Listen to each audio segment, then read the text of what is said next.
El infierno es un estado mental, o al menos esa es la más reciente interpretación de la Iglesia.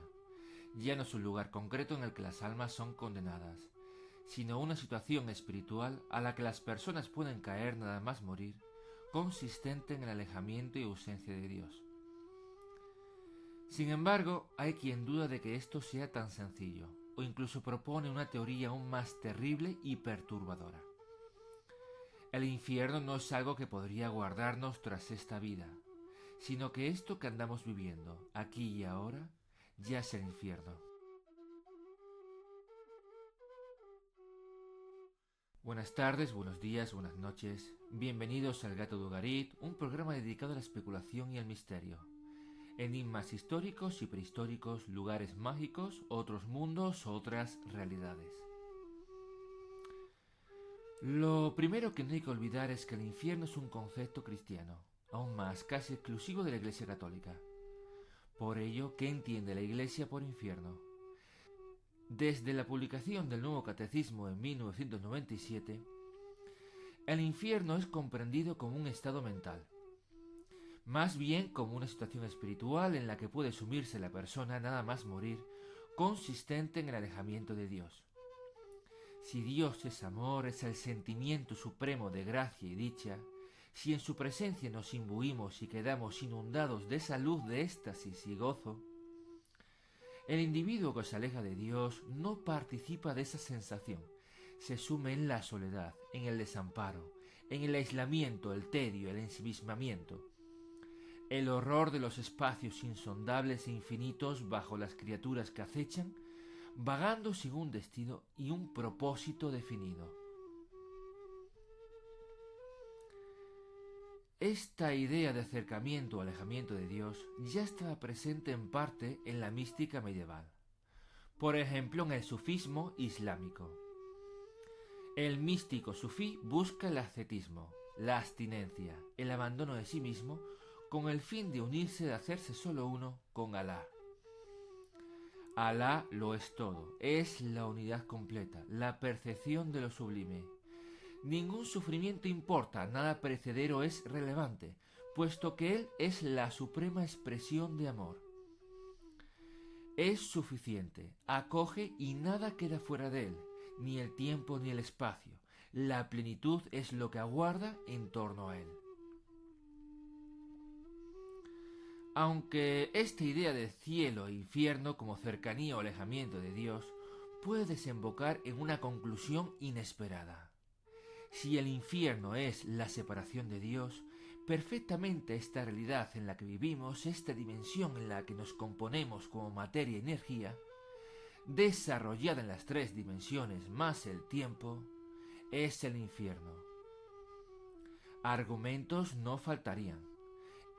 Es el plano de la existencia en que el místico necesita practicar la abstinencia, el abandono y rechazo de los goces físicos para unirse con Dios.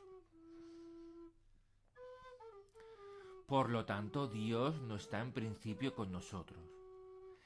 Es el universo en el que el Hijo de Dios se hizo carne y padeció tortura, sufrió martirio y tormento. Un amigo del que no voy a decir su nombre, pero sí que se compone bastante más devoto que yo, concluye: este es el mundo en el que Cristo vino a sufrir, por lo tanto vivimos en el infierno. Pero claro que si esto es el infierno, el interrogante devendría: ¿qué es lo que nos espera tras esta vida? Lo que tendría que contarle a mi amigo es que si esta realidad en la que habitamos es el infierno, la única conclusión lógica radicaría en que la Iglesia Católica se equivoca, así como lo harían otros credos a lo largo y ancho del planeta. Errarían en cuanto a la existencia de otros planos de la realidad a los que marcha el espíritu una vez sale del cuerpo. No hay un cielo, no hay un infierno, no hay un purgatorio como lugar preparatorio. Frente a esta versión, el sistema respecto a la composición del más allá que predominaría en su lugar sería el propugnado por la metempsicosis, o dicho con una palabreja menos complicada, por la transmigración de las almas. El espíritu vive sucesivas vidas. En la muerte sale de un cuerpo, se traslada a otro que se encuentra en estado de gestación o ya de alumbramiento. Según el budismo y el hinduismo, si el ser comete pecados, no alcanza la iluminación, la gracia divina, cuando muere su alma prosigue en esta realidad, ocupando un cuerpo tras otro. Sigue en el infierno. El budismo lo tiene muy claro.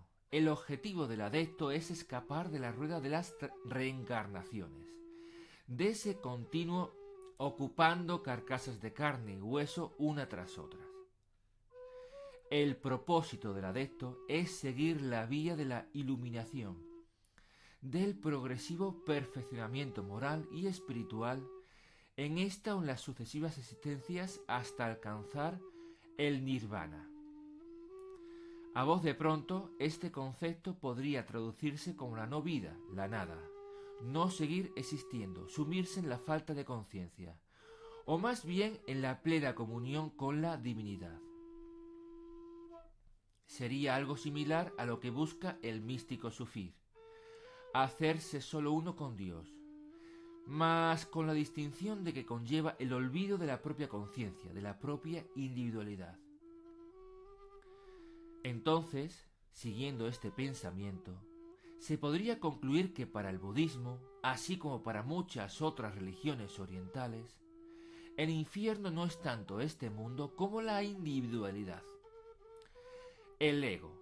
Somos esclavos de nuestra propia conciencia, y hasta que no escapemos de ella no sentiremos la liberación. En la India, a los santones capaces de desprenderse de todo, de sumirse en la meditación, en el olvido de sí mismo durante horas y días, se dicen que están preparados, que son los últimos de su serie, que cuando fallezcan no volverán a renacer. Sin embargo, para las versiones occidentales de la metempsicosis, el panorama es otro bien distinto. Y alguien estará pensando ahora mismo, ¿cuáles son las versiones occidentales de la transmigración de las almas? Porque tanto el cristianismo como el islam creen en el juicio final, en el último día, en el castigo o en el premio tras esta vida. Pues, retrayéndonos a la antigua Grecia, tenemos el orfismo. La transmigración de las almas no era una idea de agrado, o al menos muy difundida, entre los antiguos griegos. Ellos preferían cavilar en el Hades como el país subterráneo de los muertos, y en el Leteo como el río que al cruzarlo produce el olvido. Más con una excepción de renombre consistente en los órficos, los seguidores de Orfeo, el insigne músico que se presentó a sí mismo como el gran renovador de los cultos a Dioniso. El orfismo ha de entenderse como una variante de otros cultos dentro de un ambiente politeísta. Sus rituales se componían en parte como misterios. Esto significa que no era una religión destinada al gran público, sino tan solo a una minoría reducida que se iniciaba en sus prescripciones. No es momento de detallar de manera pormenorizada sobre los órficos, ya habrá otros programas para ello. De momento señalar que pensaban que los seres humanos poseían una doble naturaleza. Por un lado material, entregada a este mundo, basada en la carne, y a la vez una segunda naturaleza dotada de una cierta chispa divina. Según los órficos, los no iniciados estaban condenados a reencarnarse una y otra vez en este mundo, puesto que no podían despegarse de su naturaleza material. Y para evitarlo, el iniciado debía seguir una serie de preceptos como no comer carne ni tampoco habas, amén de otras consideraciones, con el fin de alimentar y potenciar esa chispa divina, y así poder permanecer en el más allá tras la muerte sin necesidad de reencarnarse. Con esta breve descripción de lo que era el orfismo, ya es posible identificar una serie de diferencias fundamentales con, por ejemplo, el budismo. En el budismo ya hemos dicho que parece que el infierno es la propia individualidad y que el objetivo es acceder al nirvana como la disolución de la conciencia. Sin embargo, para el órfico, el propósito no es diluir la conciencia de uno mismo, sino permanecer en el más allá sin reencarnarse. El logro a alcanzar para los seguidores de Orfeo es vivir en el otro panorama, ya sea en el Hades, en los campos elíseos, donde sea, en compañía de los dioses y héroes. Entonces no es disolverse a uno mismo, sino como individualidad alcanzar un estado superior de dicha. Por contra, es este mundo el que encierra al espíritu. El cuerpo es la cárcel, la carne es el castigo del alma, que impide alcanzar ese estado de conciencia superior. Algo similar lo encontramos en otras creencias ya lejos del politeísmo, incluso dentro de la heterodoxia cristiana, como lo fue el catarismo. Los cátaros fueron una secta cristiana que, en su momento entre los siglos XII y XIII en el sur de Francia, sobre todo en la región del Languedoc, fue considerada una herejía. Su proceso de aniquilación por parte de la Iglesia Católica es bastante conocido, profundamente estudiado con numerosos autores, infinidad de rumores y un sinfín de enigmas por resolver. No es mi propósito en el día de hoy explicar lo que es el catarismo. De nuevo, como con los órficos, documentar únicamente lo suficiente para abordar el tema de este programa. Entonces, señalar que los cátaros eran dualistas. Separaban la realidad en bueno y malo. Para los cátaros, Dios no es todopoderoso, sino que reside en continua lucha contra el mal. Satán, el ángel caído, fue expulsado del paraíso, y al hacerlo arrastró consigo a un sinfín de almas que obligó a tomar cuerpo en el mundo que él mismo creó. ¿Y cuál es ese mundo?, se estarán preguntando. Pues nada más y nada menos que este en el que moramos. Según los cátaros, vivimos en el infierno. Según los cátaros, fue Satán el que generó esta realidad. Una vez morimos, si no hemos alcanzado un estado de perfección que nos permita ascender para habitar como individualidad con Dios, volveremos a ocupar otro cuerpo, y así sucesivamente. Según los cátaros, Cristo nos encarnó como hombre, puesto que eso hubiera sido ponerse en manos del diablo, sino que vino al mundo como holograma, como ángel, que reprodujo de manera teatral una serie de eventos, como por ejemplo la crucifixión, con el propósito de mostrarnos el camino para escapar de esta realidad. Según los cátaros, la reproducción, el acto heterosexual con el fin de engendrar una nueva vida, es un acto perverso, pues implica condenar a un alma que reside en el más allá con Dios a ocupar un cuerpo. Dicho de otro modo, a castigarla al infierno.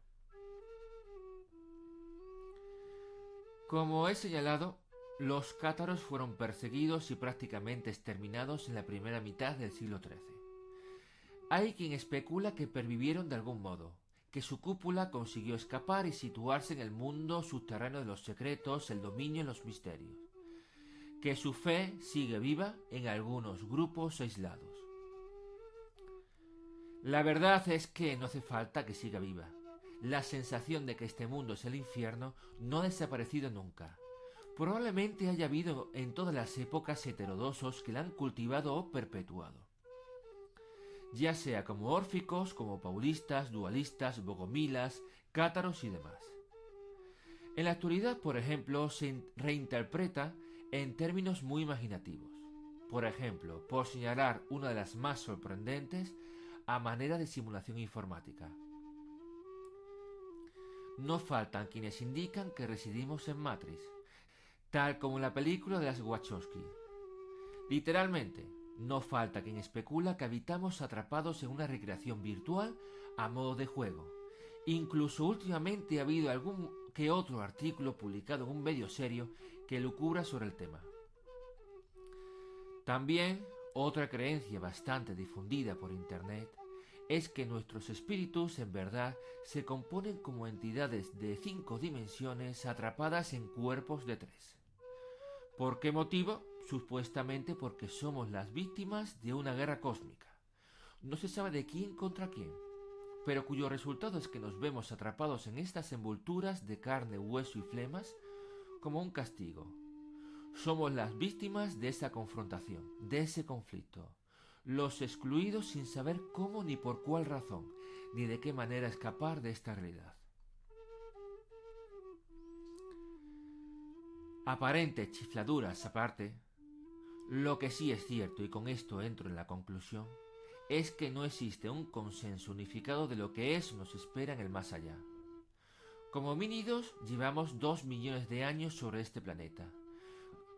Como Homo sapiens, cerca de 300.000. Como seres surgidos del Neolítico que hemos aprendido a producir nuestros alimentos y a vivir en sociedades organizadas, unos 14.000. Miles de generaciones de seres humanos sobre este planeta. Y aún así no se ha producido un consenso de lo que hay o nos espera en el más allá. El catolicismo habla de cielo e infierno. El espiritismo debate sobre las dimensiones de ángeles y demonios. La teosofía sobre maestros ascendidos. El hinduismo y el budismo sobre la transmigración de las almas, etcétera, etcétera, etcétera. Y, por supuesto, están los que piensan que más allá no hay nada, que el cuerpo deja de funcionar, las neuronas se apagan, la conciencia desaparece paulatinamente, se cae en el silencio, en la nada y ya está. Eso es todo, como si jamás hubiéramos existido. Como conclusión, todo este desparrame y de barajuste, lo que despierta y genera es la duda y el escepticismo. Dicho esto, nos despedimos por hoy. Cerramos sesión aquí en el Gato de Ugarit, esperando que les haya resultado de interés. Buenas tardes, buenos días, buenas noches y recuerden, no son más que especulaciones.